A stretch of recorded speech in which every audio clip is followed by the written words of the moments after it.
Hi, I'm Lee Harris, and I'm the solo developer of Fragile Existence, which is a space-based RTS with something of a survival twist.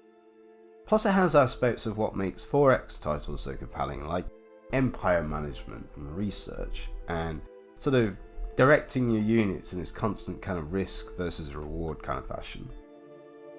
But there's also something a little different going on here too. Set several hundred years in our future, what ultimately makes this game distinct is that you take command of a fleet after Earth and all of her colonies are simultaneously wiped out. Then your job is to ultimately become a Dharma from Battlestar Galactica and to guide the survivors to some distant safe haven, all the while being pursued by an unknown enemy at every turn. And this is a real RTS, like both in space and on the surface of every planet you come across, whilst undertaking this journey, sending out scouts to explore systems, then dropping units and harvesters onto actual spherical worlds, scavenging for supplies and fighting off other scattered remnants of humanity along the way.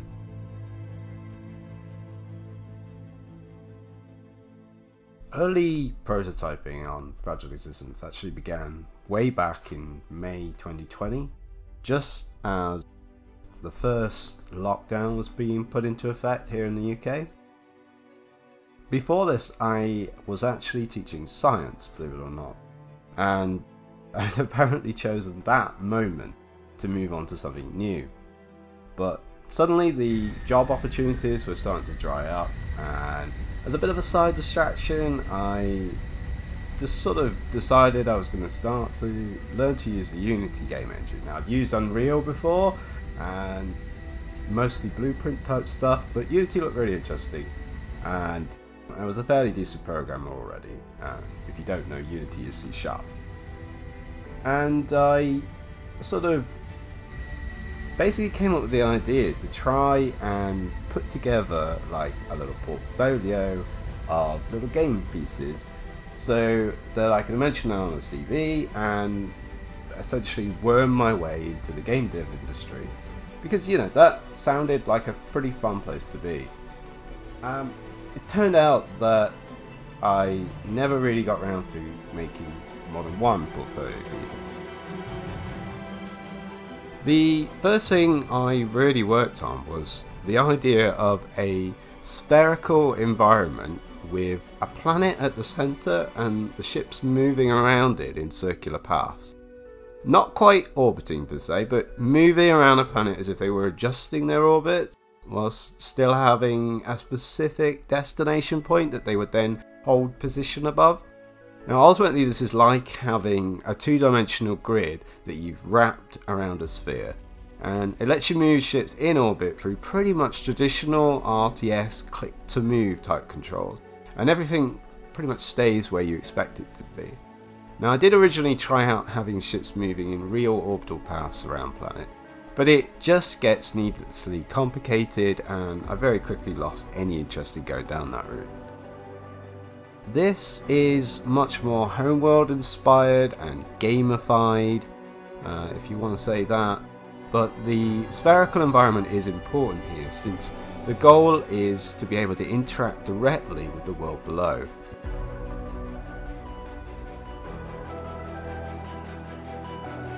So we have ships that can be moved around in orbit, but at this point I was modelling planets merely as spheres with high resolution textures of real planets applied, so there really wasn't much potential for any kind of interactivity with the ground surface.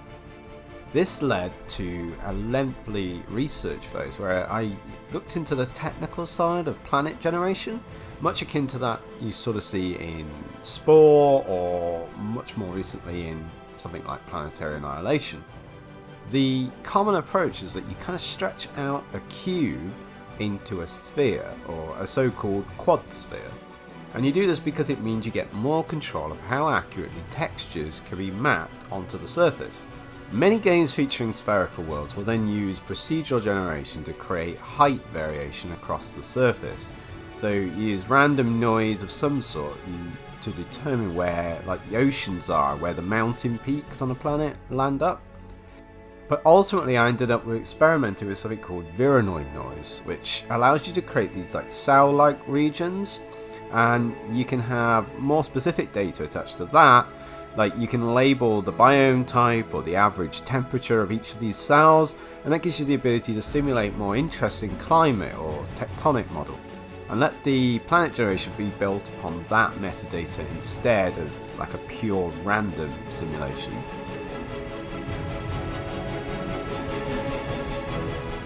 Since the plot of Fragile Existence takes place across a number of solar systems and not just a single planet, the logical next step is to be able to produce entire systems with interconnected worlds.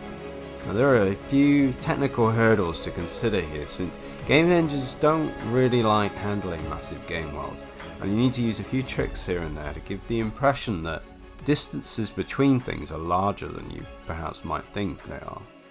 Part of the required compromise is to include travel lanes for the fleet to move between planets in the current system, so you can't just send your ships anywhere you like without limit. The intention is that all the action should happen near planets or other points of interest anyway, so I figured this was an acceptable trade-off. Now, another thing that got added at this stage was the homeworld style sensor screen map display, which is switched to as you zoom outwards, and lets you keep track of your assets spread throughout the system. Now, I think it looks kind of cool, and it's it just sort of snaps between the two. It just works. It's elegant. Now, ship movement itself is spline based rather than physics based, so it's essentially deterministic in nature. The calculations for like an entire requested move can be found in advance, or whenever the CPU is free to work on that. And then each ship only has to recalculate as its circumstances change. Now, this is all related to thinking about scalability as you add more and more units, especially across an entire solar system.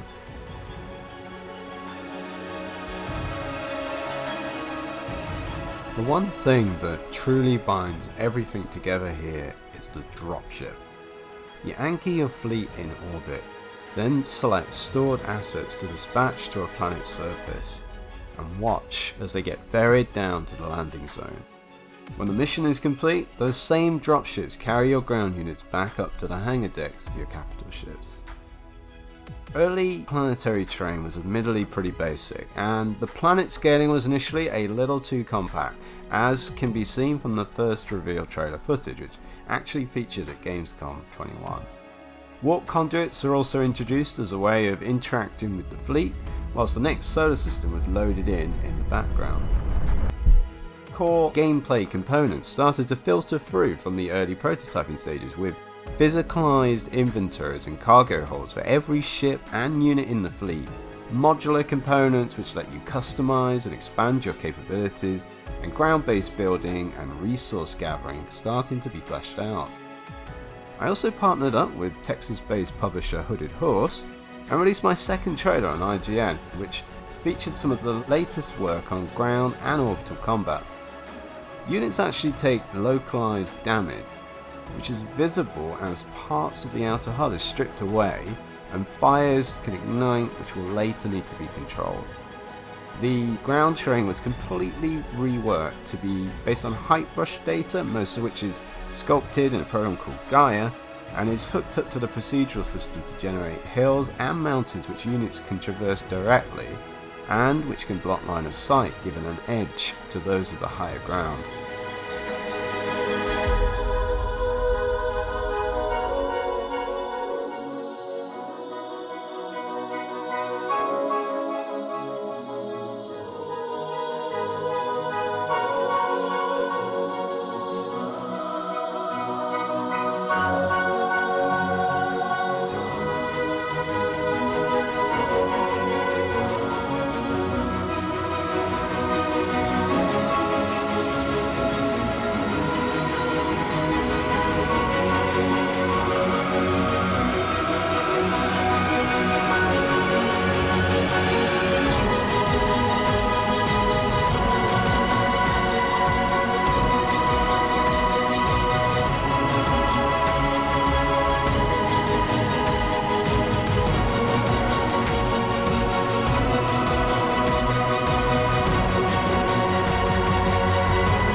So, that's the story so far.